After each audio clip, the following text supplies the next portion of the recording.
A reading from the Acts of the Apostles, chapter 5 verse 34 to 42. But a Pharisee named Gamaliel, a teacher of the law, who was honored by all the people, stood up in the Sanhedrin and ordered that the men be put outside for a little while. Then he addressed the Sanhedrin, "Men of Israel, consider carefully what you intend to do to these men. Some time ago Theudas appeared, claiming to be somebody, and about 400 men rallied to him. He was killed, all his followers were dispersed, and it all came to nothing. After him, Judas the Galilean appeared in the days of the census and led a band of people in revolt. He too was killed, and all his followers were scattered. Therefore, in the present case I advise you, leave these men alone, let them go. For if their purpose or activity is of human origin, it will fail. But if it is from God, you will not be able to stop these men. You will only find yourselves fighting against God."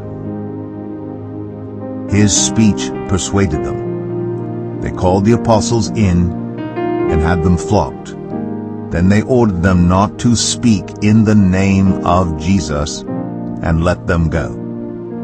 The apostles left the Sanhedrin rejoicing because they had been counted worthy of suffering disgrace for the name.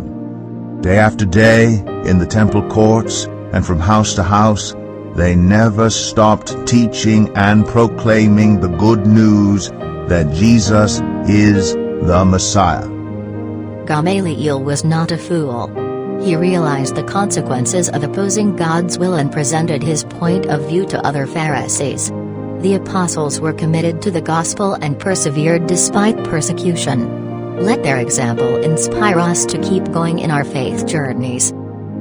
Responsorial Psalm, chapter 27. One thing I seek, to dwell in the house of the Lord. The Lord is my light and my salvation. Whom shall I fear? The Lord is the stronghold of my life. Of whom shall I be afraid? One thing I seek, to dwell in the house of the Lord. One thing I ask from the Lord, this only do I seek, that I may dwell in the house of the Lord all the days of my life, to gaze on the beauty of the Lord, and to seek him in his temple. One thing I seek, to dwell in the house of the Lord. I remain confident of this. I will see the goodness of the Lord in the land of the living. Wait for the Lord, be strong and take heart, and wait for the Lord. One thing I seek, to dwell in the house of the Lord. The Gospel according to John, chapter 6 verse 1 to 15. Sometime after this, Jesus crossed to the far shore of the Sea of Galilee, that is, the Sea of Tiberias.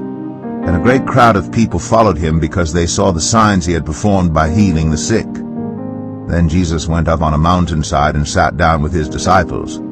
The Jewish Passover festival was near. When Jesus looked up and saw a great crowd coming toward him, he said to Philip, "Where shall we buy bread for these people to eat?" He asked this only to test him, for he already had in mind what he was going to do. Philip answered him, "It would take more than half a year's wages to buy enough bread for each one to have a bite." Another of his disciples, Andrew, Simon Peter's brother, spoke up, "Here is a boy with 5 small barley loaves and 2 small fish, but how far will they go among so many?" Jesus said, "Have the people sit down."